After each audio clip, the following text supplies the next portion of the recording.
Who's facing the most pressure in 2024 for the Iowa football team? We talk about offensive line. We talk about players. We break it all down today. Coming to you from Las Vegas, it's Locked On Hawkeyes.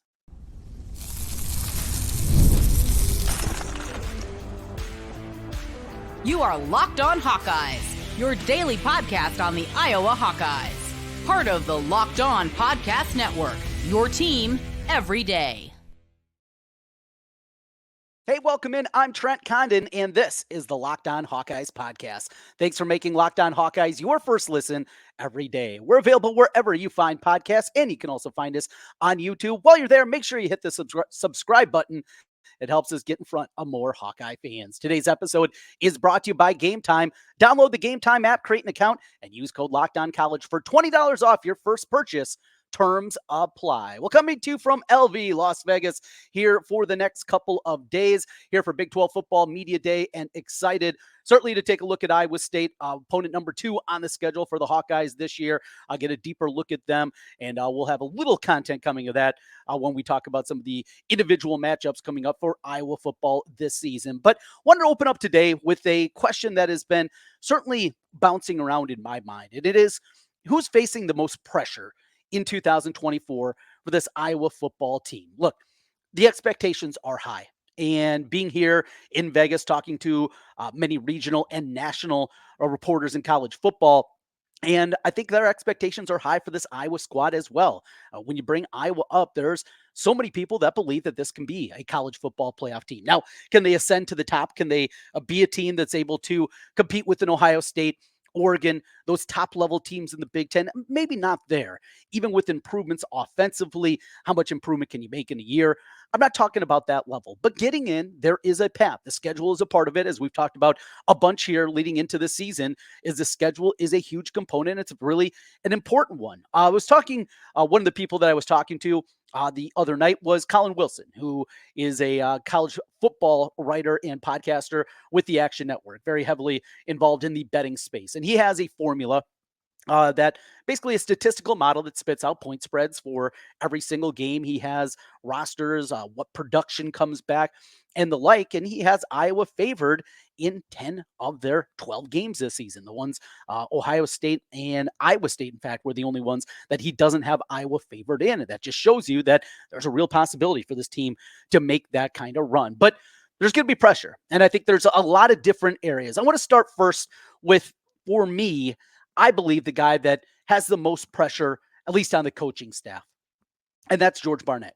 So after what we've seen the last few years of the offensive line and offensive line play, and this realistically, I do not believe is a Barnett problem. I don't look at it and point all the blame on him. I think it was schematics that played a huge role in just how bad that offense got.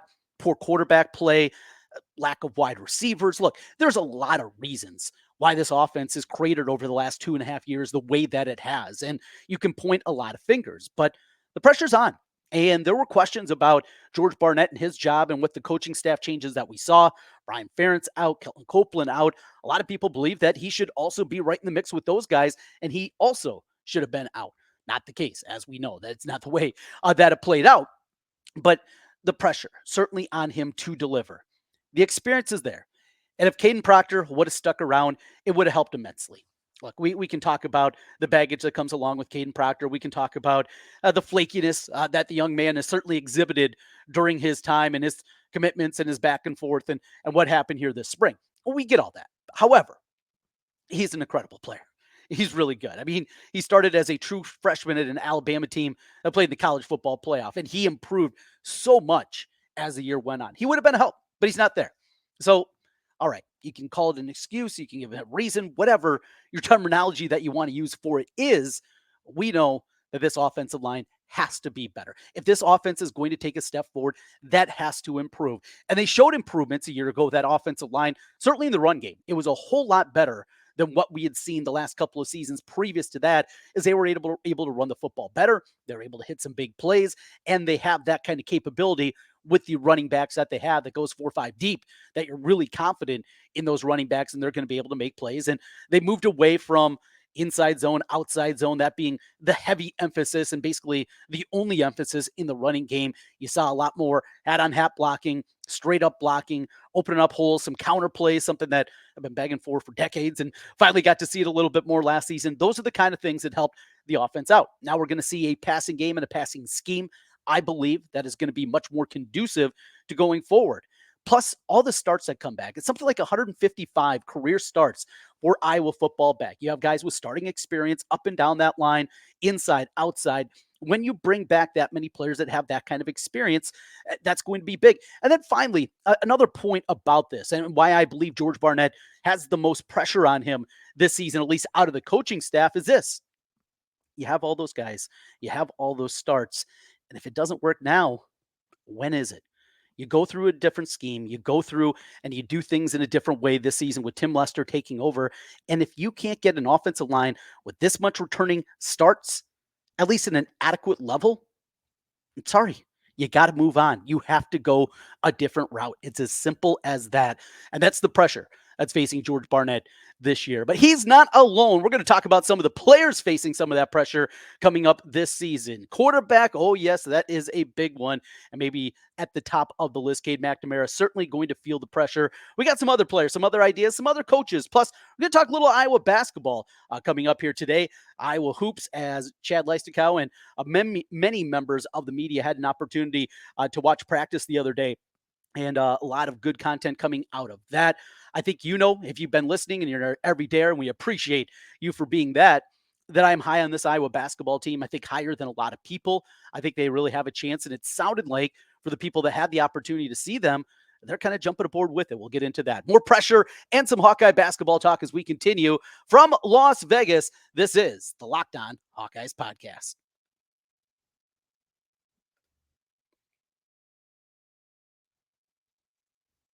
Today's episode is brought to you by Gametime. Gametime is an authorized ticket marketplace of Major League Baseball. Makes getting tickets faster and easier.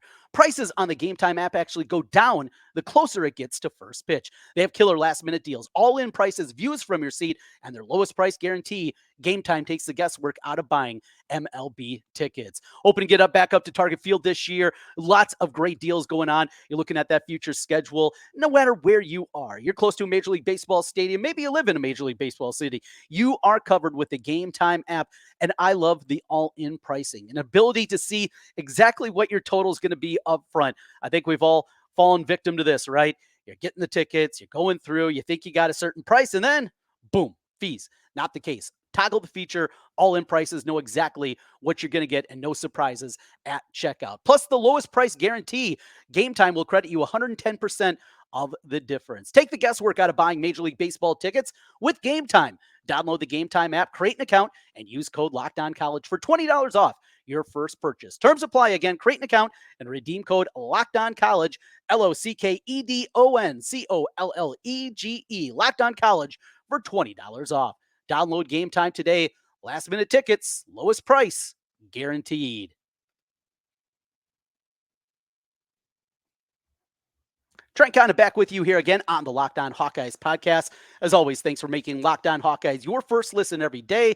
Hit that subscribe button if you're watching us and see my hotel room here at Circa in Las Vegas, or if you're listening on the audio side, 5-star reviews.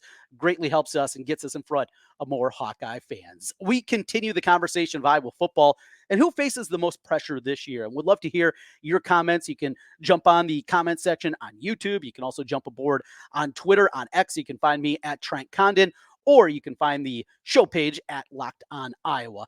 Cade McNamara, look, it goes without saying.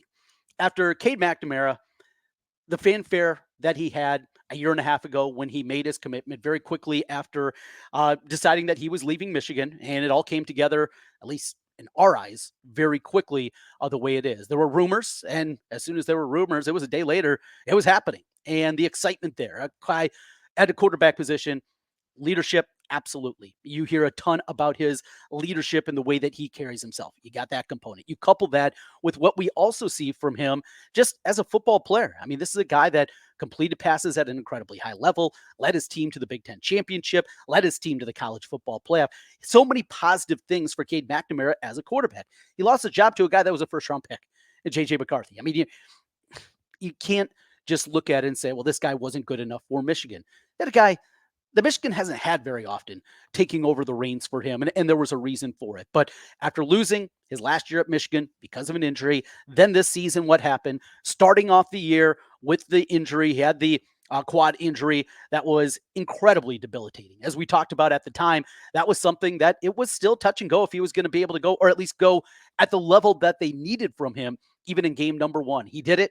You saw that he was not 100%, not even close to it. And then by the Michigan State game, torn ACL and out for the season. Pressure's going to be on him. The pressure's also on him because they brought in other players. Brendan Sullivan comes in, and hearing some things about him, the athletic part of it is absolutely there. He's a big dude, 6'3", 225. He can move around, is not the greatest passer.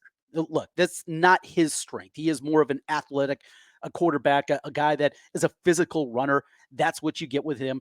Cade McNamara, far and away, is the number one. And if you believe that Brendan Sullivan's going to be pushing him for the starting job, from what I've heard, that's not going to be the case. Nobody's job is guaranteed. They're going to go through practice, and I don't anticipate that they're just going to hand him the reign without any pushback at all. But Sullivan, at minimum, is a competent quarterback, and knowing that you have that as opposed to what they had a year ago with Deacon Hill, that's a step forward, and that's going to lead to some pressure on Cade McNamara. Some other players facing some pressure this year. I want to go over to the defensive side of the football and Deontay Craig. 2 years ago, Deontay Craig, I believed, was on his way not just to the NFL, but maybe an early entry into the NFL. And that didn't happen a season ago. He was injured. He was banged up. He fought through it, and you commend him for doing that. But we didn't see even close to what we normally see out of a guy like him. And now, with him aside, with him off the board and coming back for another season, now you have a guy that if he's going to get that, if he's going to take those talents and be even a mid-round NFL draft pick, and I think he has that kind of upside that he can get to, in order to do that, he has to produce this year. Another reason I think there's a lot of pressure on Deontay Craig is his running mate on the other side is no longer there in Joe Evans. And you look at the lack of depth at the defensive line position, that is still a concern for me in this Iowa football team. Can they find it with, a Brian Allen, Ethan Hurkett, guys like that? They're going to have to play a lot more minutes, and the depth is something that has been a strength for Iowa football really for the last 7-8 years. The depth on that defensive line, at least as we see it right now, that is not the case. On top of it, what Joey the Bull Evans did last year, getting to the quarterback, it was elite. It was something that we haven't seen very often out of a defensive end at Iowa. And now you take him away. There's certainly going to be a whole lot more pressure, I believe, this year on Deontay Craig because of a couple of those. A few others I want to jump into here, and some of the guys facing the most pressure coming up this season for Iowa football. Next up is Xavier Wampa. Speaking of fanfare, of course, 5-star out of Southeast Polk. I've talked about it in the past, how much I just loved watching him on the football field. I'd never seen anybody at the high school level, and I called a lot of high school games throughout the years. I have never seen somebody that can just cover so much ground in the backside of a defense. And his closing ability, either getting to the ball or getting to the guy trying to catch the football, was something unlike anything that I've seen before. Much like Deontay Craig, we didn't get to see a completely healthy Xavier Wampa. There are plenty of times where it's not taking the easy way out, but he wasn't a great tackler last year. And that's not the Xavier Wampa, certainly, that I'm used to. The athletic ability is through the roof. It would be great to see a full season for him, but the pressure's on because you're looking for a 5-star. You're looking for a guy that delivers and delivers right away. And though he was a starter a year ago, he certainly didn't deliver the 5-star billing I think that a lot of people thought we were going to see. We got to see his first start his freshman year in the bowl game against Kentucky, had the pick 6. There were a lot of good things. However, I had the interception, but Xavier Wampa, there's going to be pressure, and there's going to be a lot of eyeballs on number one this year and seeing what he does on the backside of that defense when you return him, Quinn Schulte back there, the depth that they've built at the cornerback spot. Of course, Sebastian Castro was maybe one of the more overlooked guys that you have in Iowa football. When you have that group, you're in really good shape, but we need to see Xavier Wampa, I think, take a big step forward. Well, we talked about George Barnett. Here's another one for you. What about Kirk Ferentz facing pressure? Pressure in a different way. Look, if this thing falls apart this season, I don't see Beth Getz going out there and firing Kirk Ferentz. It's one thing to get rid of his inept son. It's another to take a 25-year head coach and after one down season, after playing in the Big Ten championship game 2 of the last 3 years and one down year, fire him? I don't see that happening. However, pressure, as we talked about in the past, to get up to that 60% win threshold, and with it, an ability to be a college football Hall of Famer. I don't think that's something that motivates Kirk, but it's something out there. It's something to shoot for. You throw in the fact that it's going to be different, and you got a road trip to UCLA this year, and you got road trips coming in the future, and you're going to USC and Oregon and Washington, and it's going to be great for the fans. We know that that's not exactly Kirk Ferentz's favorite thing. But if this goes poorly, and especially if the offense struggles again, 2 reasons that there's a lot of pressure, I believe, on Kirk Ferentz. Number 1, well, if the offense doesn't work again, look out, because you tried the coordinator, you fired him, you changed what you're doing, and it doesn't work still. There's going to be a lot of fingers pointed at Kirk Ferentz. That's a huge part of it. That's a huge, huge part, is knowing now that there's nobody else that's going to be able to take the axe. I mean, I guess you could fire Tim Lester after a year if this doesn't go well, but it's going to show you some more about him. And then, speaking of the offensive line and George Barnett, maybe just those run schemes don't work. It was better last year, as we talked about, but just his style of football doesn't work. And certainly at the highest levels, that is going to be a question, I think, throughout the course of the year. We continue here, Locked On Hawkeyes. Let's get into a little basketball, talk some Hawkeye hoops for you.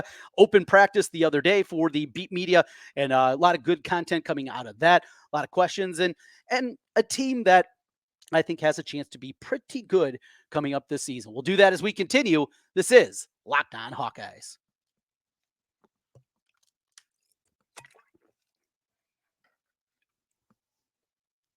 Trent Condon back with you one final time here on the Locked On Hawkeyes podcast. As always, thanks for making Locked On Hawkeyes your first listen every day. For a lot of people, the first opportunity to see some of the newbies out there on the hardwood. Sadly, anymore, we don't have the primetime league. It's something that I greatly miss, and it's not because of the actual basketball between the lines. We know there wasn't much defense played in that.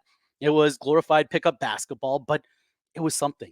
We'd have a guy that go off for a 50-point night, and that'd be fun, or a guy that hit 8, 9, 10 3-pointers. And more than anything, though, it just gave us something to talk about. Seeing these guys out there, seeing the changes that they make. And speaking of changes, one of the biggest ones physically is Owen Freeman.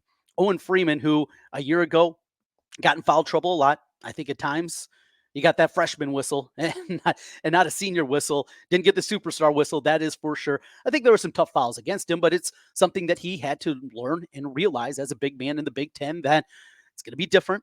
The athleticism that you're going up against is different. There's times you just got to let guys go by, right? You just have to give up that layup instead of picking up the foul. And I think he learned that throughout the course of the year. But he is physically bigger. That's going to be important. He's going to be manning the middle, it appears, this season. There isn't a whole lot of depth at the strictly center position, if you will. A lot of power forward types, a lot of guys that can play that position, but not exactly sure. But Owen Freeman certainly looked the part as he is gaining confidence out there. His running mate in the Quad Cities at the high school level in their senior year at Moline is Brock Harding. So you bring in Drew Thelwell to push him at the point guard position. I think you're in really good hands with both of those guys. They do things differently. Like, he's an elite playmaker. He is. Offensively, he is so good. And there are guys his size that have been able to survive and been able to play for good defensive teams. I know that's going to be the knock, and that's going to be the question about him. Yeah, maybe he's going to average 12 points and 7 assists a game, and that'd be great, but what's he giving up on the other end of the floor? That's what you get when you're talking about Brock Harding. However, I think that he is going to improve enough. He's also look much bigger, much more physical going into his sophomore year, and him and Thelwell are going to be a really good 1-2 punch there. We know Peyton Sanford comes back. The new base, though, the advertisement of Chris Taggio, an athletic freak. Yeah, that showed up in a big time way. Talking to some people that have had an opportunity to see him in the past and seeing him here recently, nothing but great things. He is a little more developmental. I think of it in his way, kind of like Laji Dembele was a year ago. He'll get some minutes. He'll flash at times, but still has plenty of work to do. He's a great rebounder, though. He can play some defense. That is a good thing. Seydou Traore comes in from Manhattan. And this is probably the piece of this puzzle that I'm most intrigued by, what he is. You look at some of the numbers from him. Highlights can only paint a certain picture, and usually highlights paint a pretty good one for a guy, right? They don't put the low lights on there. They call them highlights for a reason. And you see that, you see the athleticism, boom, got that. A shot that isn't hideous. He didn't shoot it well from three last year, but shot free throws pretty well. I think that's something that you get excited about. And the way that Fran McCaffrey coaches offensive basketball, he's going to be able to put the ball in the bucket, and he's going to be that kind of player. So that's another one. And finally, this is one we didn't hear from him, is Price Sanford. Now, how he fits with Peyton and Josh Dix, and then these new guys that are coming in. Cooper Koch, also got to throw a mention to him, and love the shooting that he's going to provide for this team. What kind of role is Price going to have this season? I don't think it's a real big one. I don't think the minutes are going to be there to see a big jump up this year. One final go around, though, with his brother. That's one that I'm still kind of in wait and see mode with him and what he is going to be. Thanks for making Locked On Hawkeyes your first listen every day. Coming to you from Las Vegas. I got some betting information coming up for you later this week. We've talked about in the past over with our friends at FanDuel, what they put up for the college football odds. A few other odds for you if you're looking to bet on the Iowa Hawkeyes coming up this season. Some games of the year. Those numbers also out. We'll talk about those here in the coming days. Plus, had an opportunity earlier this week to talk with Chad Leistikow after he was at that practice. Also, Scott Docterman will have those come your way here later in the week when I get back home. Thanks for making Locked On Hawkeyes your first listen every day. Appreciate you all. We'll talk to you again tomorrow. Go Hawks.